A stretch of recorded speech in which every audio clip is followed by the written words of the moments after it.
Supreme Court review of judgments and order कानून Supreme Court में challenge कर दिया गया, जिसमें इस्तदा की गई है कि कानून को आइन से मुतसादिम करार देकर खारिज किया जाए। तफसीलात के मुताबिक वफाकी हुकूमत की जानिब से बनाया गया नया कानून भी चैलेंज कर दिया गया। Supreme Court review of judgments and order कानून के खिलाफ सुप्रीम कोर्ट में दरख्वास्त दायर की गई है। रियाज हनीफ राही ने दरख्वास्त में मौक़िफ़ इख्तियार किया है कि Supreme Court review of judgments and order कानून आइन से मुतसादिम है। पार्लियामेंट अमूमी कानून साजी से नजरसानी का दायरा इख्तियार नहीं बढ़ा सकती। दरख्वास्त में इस्तदा की गई है कि कानून को आइन से मुतसादिम करार देकर खारिज किया जाए। आईनी दरख्वास्त में विफाक, वजारत पार्लिमानी उमूर, वजारत कानून को फरीक बनाया गया है।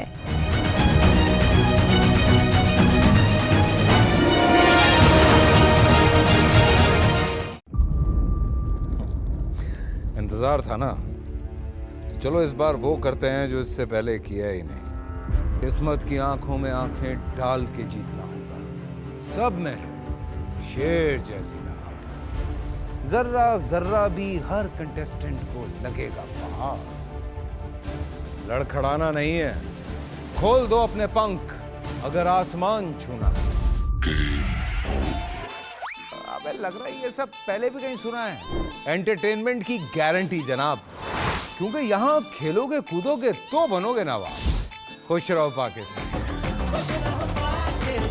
खुश रहो पाकिस्तान, बुध और जुमेरात शाम 7 बजे सिर्फ बोल एंटरटेनमेंट पर। सब्सक्राइब करें और बेल दबाएं ताकि कोई खबर रह न जाए।